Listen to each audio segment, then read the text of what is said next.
নমস্কার, মিঠুস কিচেনে সবাইকে স্বাগত। আজ আমি আপনাদের কাছে ফুলকপি আলু একসঙ্গে ভেজে দেখাবো।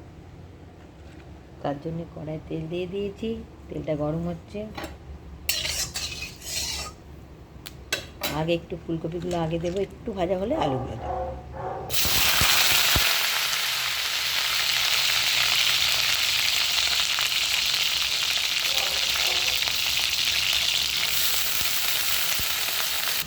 ফুলকপিগুলো একটু ভাজা হয়ে গেছে, এবার আমি আলু দিয়ে দেবো সাথে।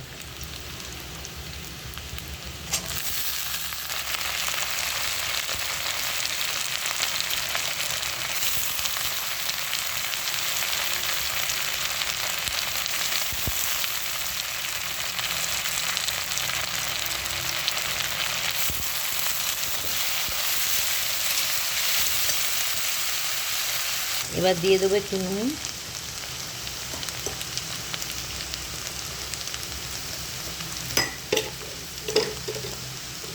একটু হলুদ, দিয়ে দেবো একটা শুকনো লঙ্কা আর একটু পাঁচ ফোড়ন দিয়ে ভাজা হবে।